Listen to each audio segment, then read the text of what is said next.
The underdog. The long shot. The nobody from nowhere, never gonna happen 100 to 1 shot. We know something about that. We're with you every step of the way.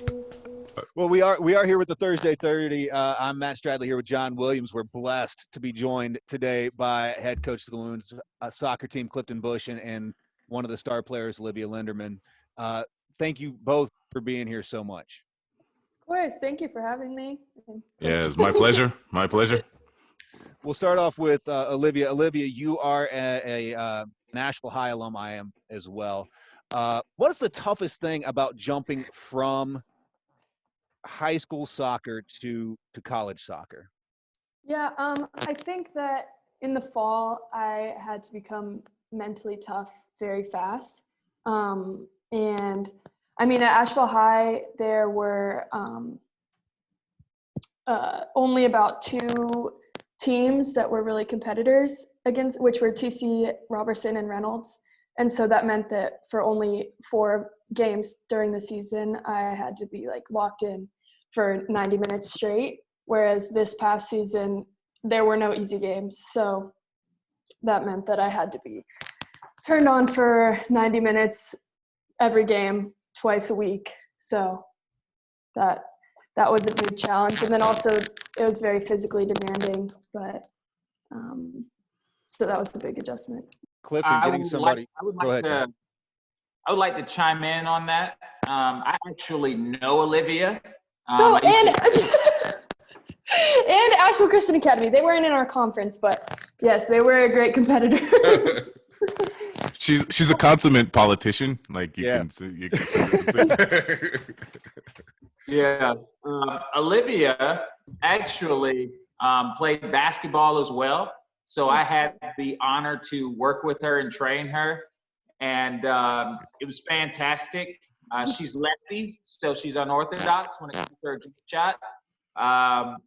Very, very good basketball player that had the opportunity to play collegiately in basketball as well. Can you talk about those skills and how it translated to both sports? Yeah, I know a lot of the footwork is the same, especially on defense. I played defense for UNC Asheville a lot this past season, and I found that like shuffling, all that sort of thing was very much the same. And yeah, just like basketball is a lot more intense.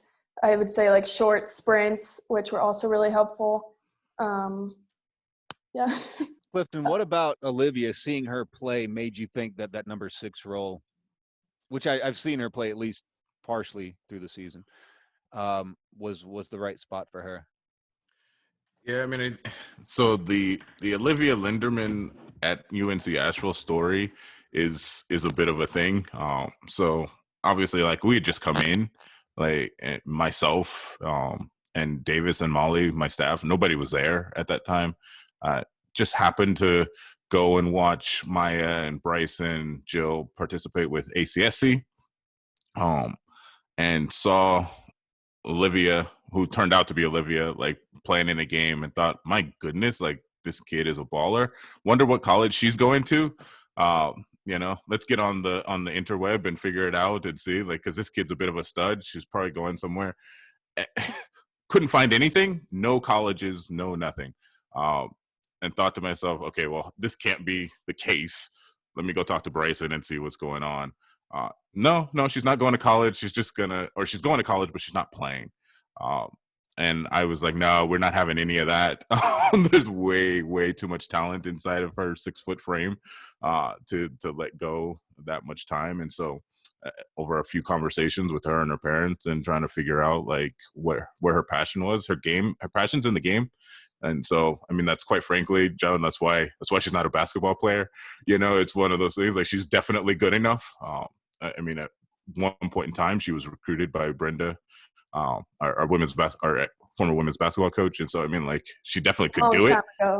Yeah, a long time ago, but it's like she could do it, but her passion's in soccer. And so I mean, she's multi-talented. She basically can play, like John said, she's left-footed as well as left-handed. So it makes a definite differentiation from other players. And so she plays all up and down her left side. She can play in the middle.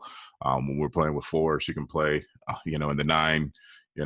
We coax her into some other roles defensively. We try to see, maybe she might be a center back one day, or she might, we never know. I was waiting for the reaction. Yeah, waiting for the reaction. But I mean, I think we as a staff believe she can play, 8, 9 positions on the pitch, and it's just a matter for her of getting that confidence and matriculating kind of into the college game. Like John was saying, is like there's just a bit of a jump, and so she's done very, very well to do that.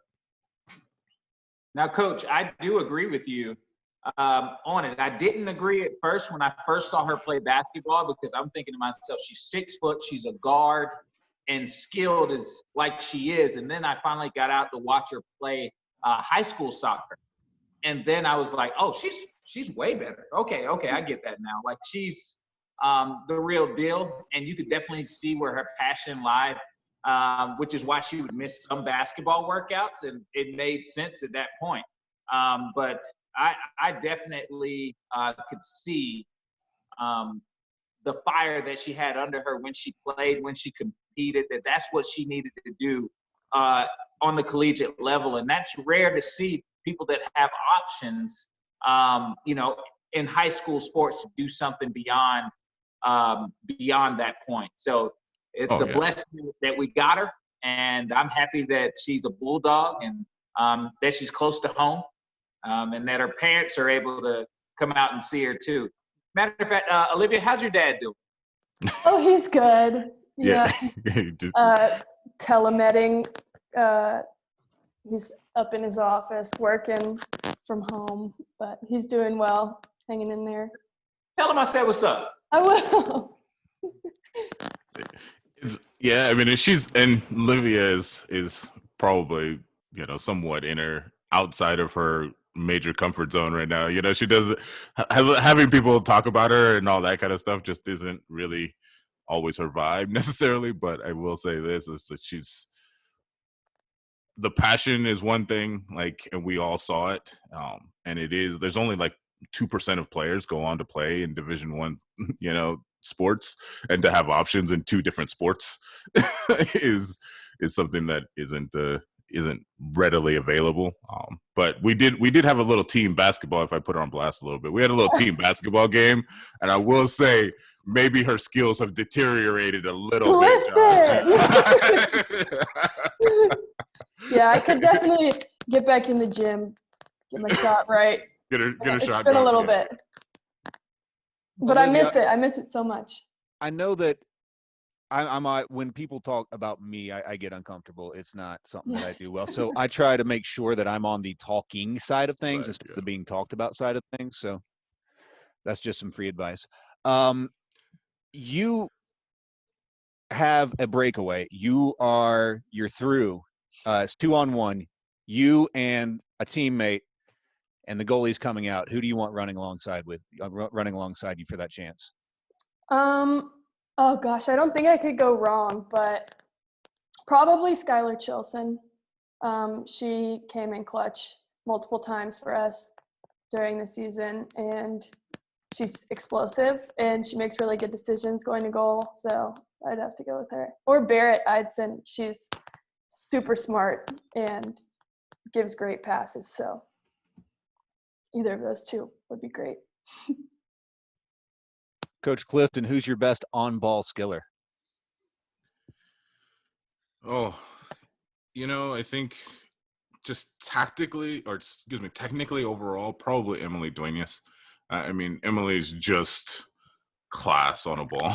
I mean, I think, there's her prep upbringing is probably one of the highest that we have on our squad. She comes from a long line of national championship teams at a club in California. It's obviously one of the best places for youth soccer in the country. And so Em has an amazing ability to just be smooth and calm, and like she just has sensibilities that you don't see in a lot of players. And so I think for her, we know Emily literally does play 10 positions on a field for us. Like we're always just trying to figure out where the hole is, because we just know Em can take care of it. So I think she's got a tactical gift as well, so she understands the game from multiple positions. And so I think Emily is a rare breed. Like you need players who are specialists, so like we definitely have specialists that, Jill is an attacking minded player. Maya is a holding midfielder. Grace Kakowski, Grace Sloan, those are like your quintessential, center halves. But Em is just a libero. She can go anywhere, and her feet do the same thing. Yeah, like her feet just do whatever you want them to do. So I'm always impressed by when Em gets on a ball. Probably one of the quieter players too. So like she doesn't, like, it's one of those things. She just goes about her business, so she doesn't always necessarily get the pub. So I like she probably deserves more than we give her sometimes, because we just rely on her so much. I agree. Coach, speaking of intangibles, what are some that you look for when it comes down to recruiting players for your team? Well, I've been known to I've been known to teach in a bit of a fire hose manner, if I'm being honest. Like, and Liv could probably attest to this. It's just a ton of information. Like when I'm out coaching, I'm just it's just throwing all the information at you. And so for me, I think one of the biggest things that we talk to recruits about is being a student of the game. You have to be able to want to learn and want to grow and understand the information, so that you can then assimilate it and then execute it. So like that's what we talk about a lot. It's like, can you assimilate this information and then execute the information? And so as an intangible, I think is just being, a student of the game. Our program is built on a growth mindset. Like I'm always asking them, what's next? Where are you going from there? So Liv had a great freshman year. Our question to her is like, well, what's next? Where are we going? How do we improve? How do we get better? How do we that's just the environment that they kind of live in with me. So, those are probably a couple of intangibles I think that would probably highlight the most. And it makes it easier for players to join the environment and become, kind of one with the environment a little bit better. I'll ask Olivia this. Maybe Clifton could chime in. I know he'd be an expert on this as well. Why are goalies always so angry?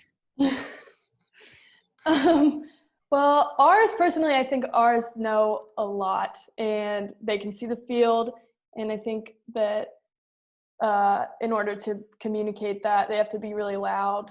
And I think maybe their loudness is mistaken for meanness sometimes. Maybe, I don't know. All of ours are really nice.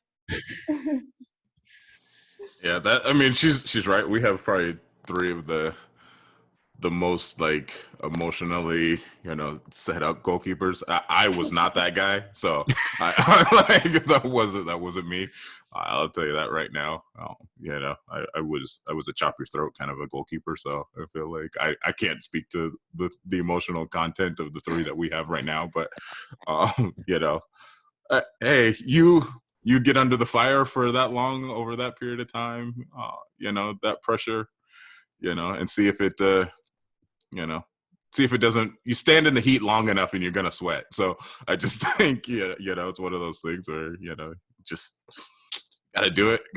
We're all a little bit nutty. So it's okay. We're worth it in the end. We're worth it in the end. So that's true. Yeah. I sent John a link on Monday or Tuesday about Leicester's championship season in preparation for this. Olivia, who's your Premier League team? I have to be honest, I don't watch that much soccer. I grew up as a basketball kid, so basketball and soccer kid, but my dad was always watching basketball, so that kind of won over in our house. But who's your favorite basketball team? Collegiately, UVA. Both my parents went there. Yeah. Okay. I get it though. Matt, UVA is a defensively minded team, and it translates. But also, Coach, and I do appreciate that gym that you sent me, Matt. Like, I was low key. I wouldn't say teary, but there was some emotion coming from me after you watched that. I think I know why. Leicester is Coach's favorite team, but I want to ask you, why is Leicester your favorite team? Yeah. So I was a goalkeeper, and Matt knows it. So, like, I was a goalkeeper growing up, and one of my favorite players was Casey Keller. And Casey played for Leicester. Like, this is like 96, something like that. Like, I was young, and I was actually just starting to even, like, I didn't watch soccer, and at that time, like, soccer really wasn't on TV the way it is now.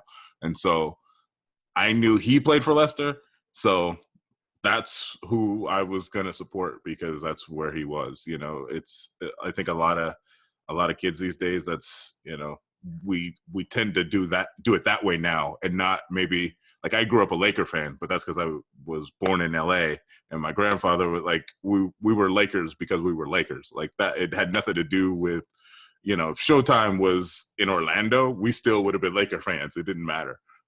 But nowadays, I think people follow players almost, so you follow LeBron.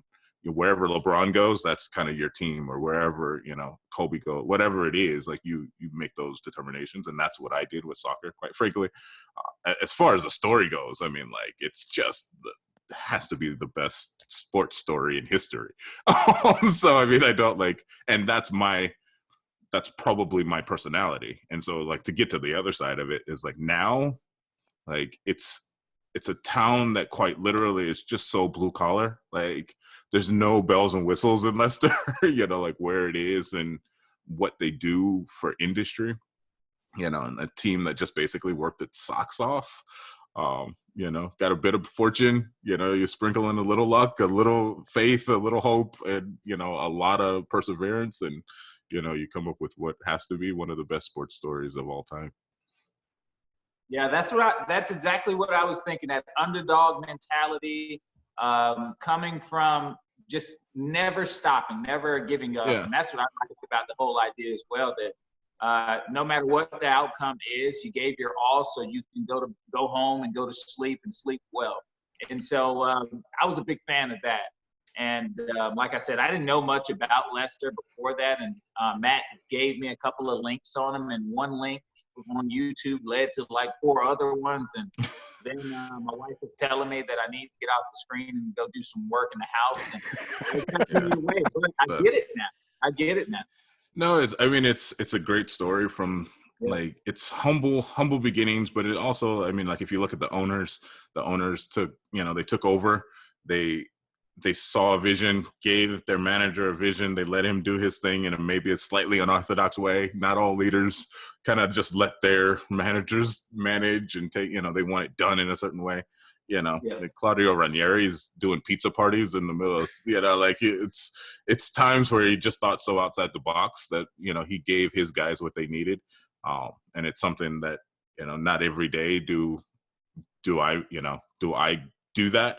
But it's something that we strive to do. Like, hopefully Liv and the rest of the team are seeing, we're trying to make the environment what they need to be successful, because it is for us.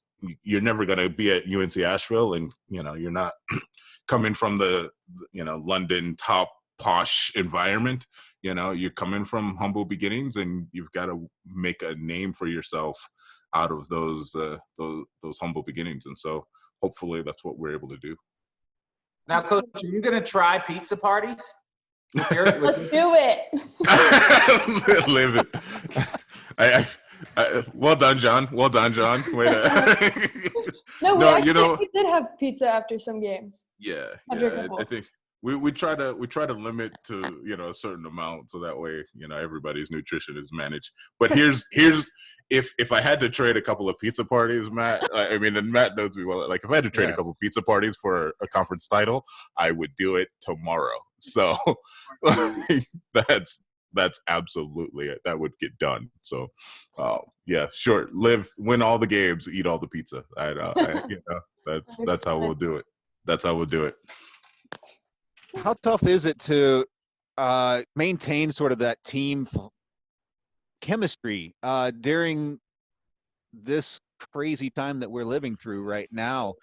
And Olivia, is it tough to kind of focus on, because you're still focusing on school, at least up until very recently, and trying to maintain fitness and looking forward to next season? That's got to be just mind-bogglingly difficult.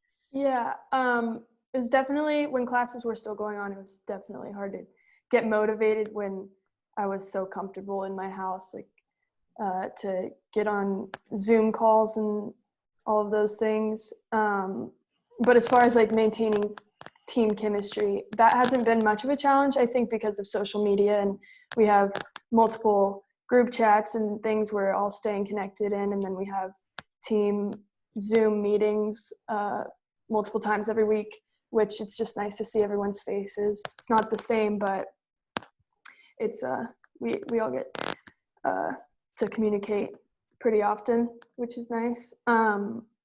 Yeah.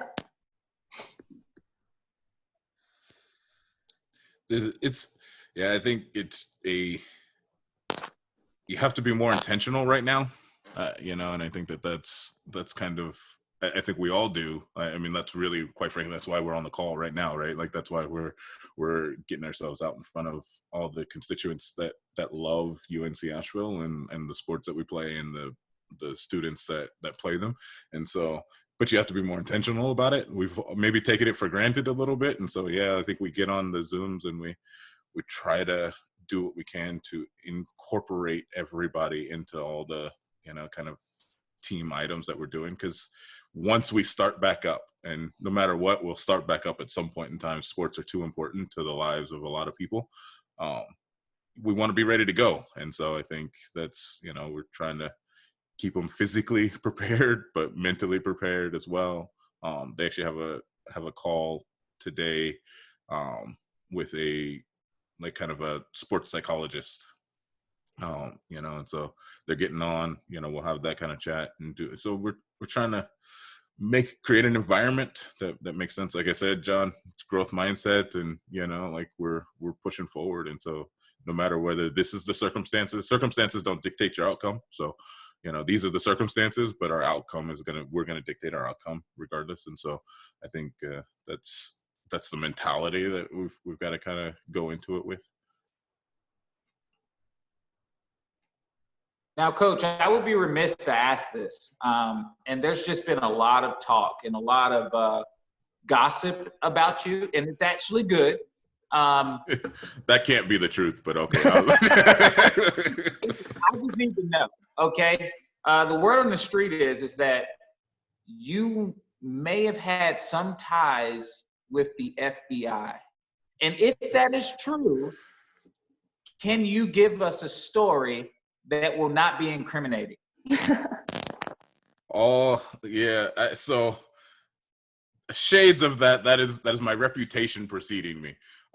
So as a kid, I always wanted to be an FBI agent. I really did. Like that, like, talk about a dream. I wanted to do it.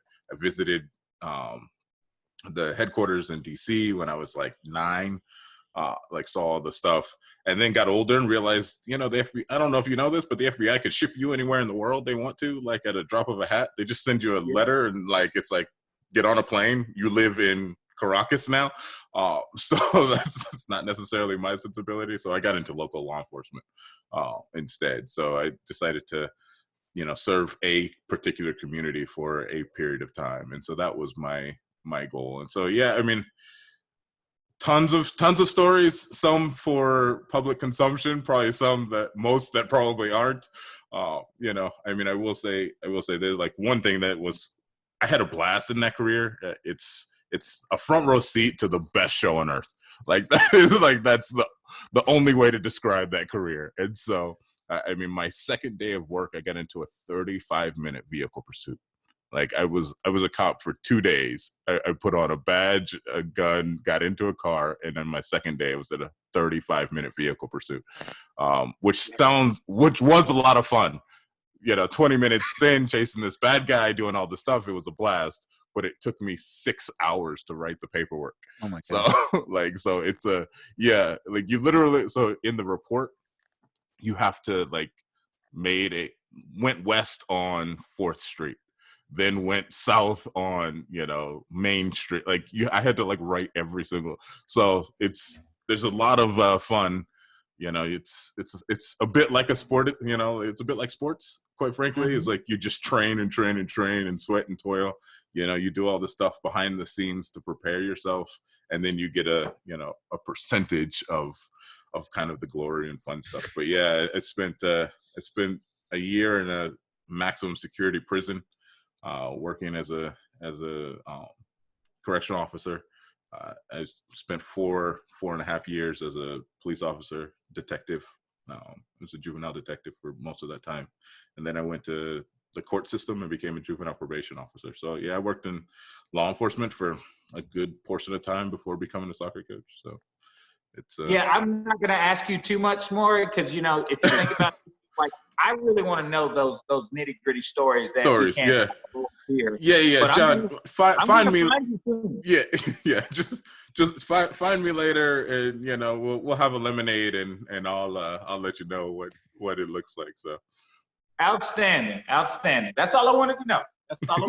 Anytime, John. Anytime. Olivia, it's tough to get away with anything with them. With Clifton? Oh yeah.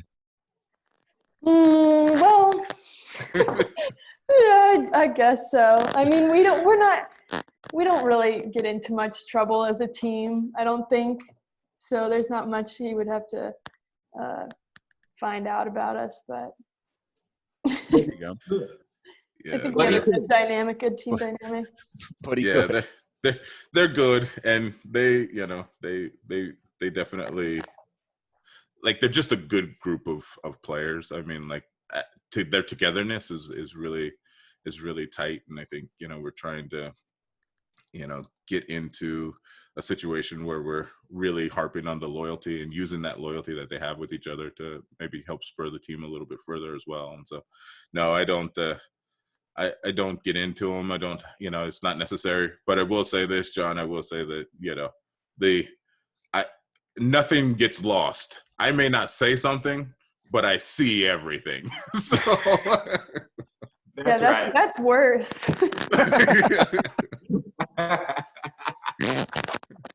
So, Olivia, is he the best dressed coach in the league? Absolutely. He's in a suit every game. Everyone else is in there coaching their polos, coaching polos, but Clifton comes in a suit.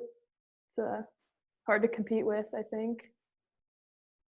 John, as a coach, the importance of projecting that image, and I think that when I look at the way that you coach and the way that Clifton coaches, not only is there substance behind the coaching, but there's a style to it too.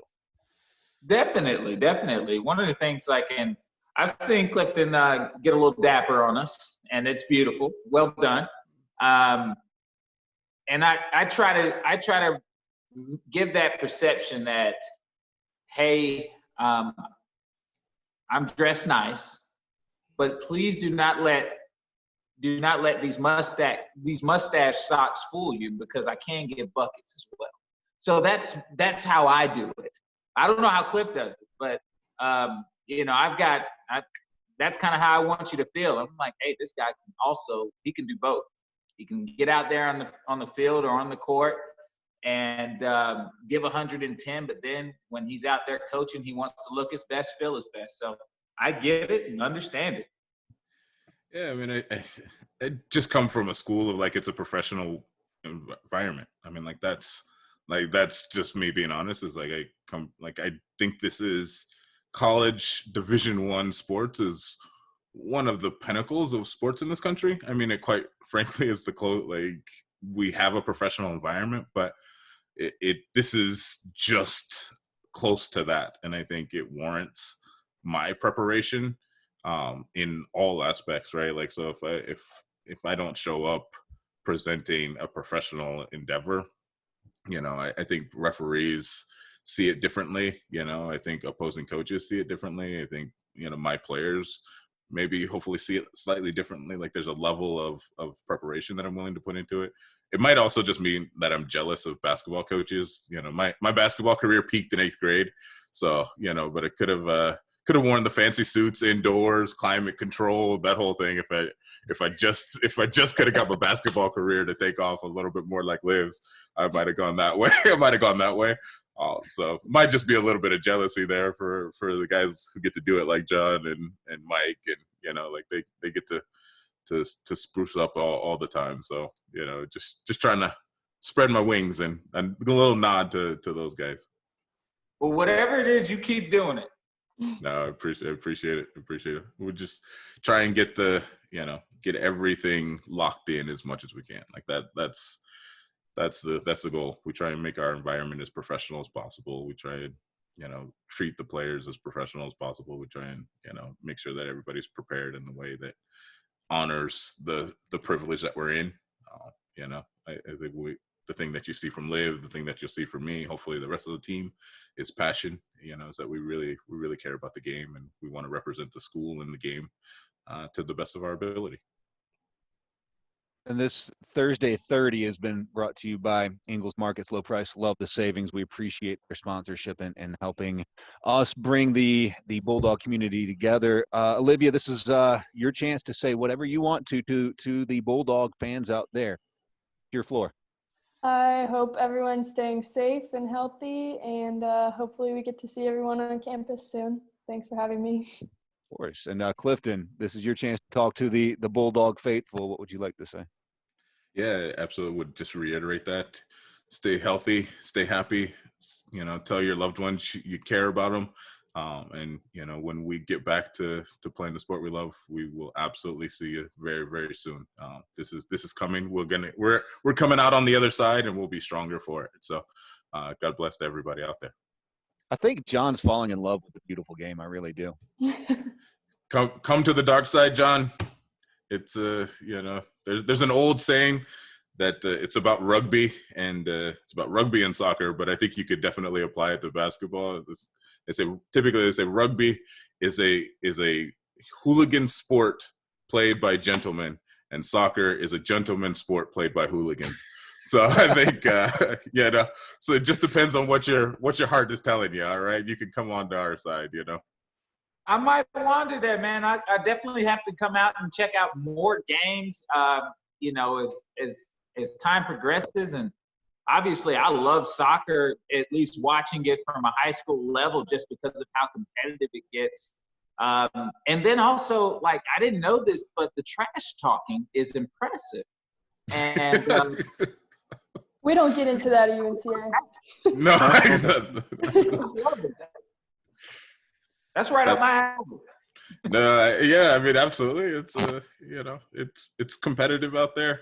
There's very few sports, 11 versus 11. There's a lot of room for some personalities to be showcased.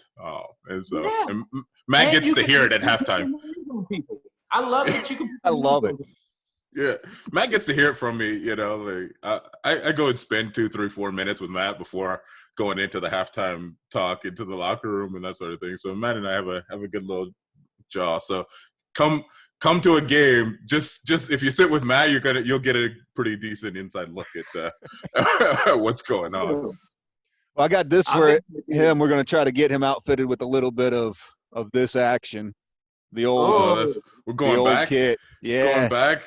The old 16 kit there. I don't know how I don't know how I feel about Mahrez and all of his.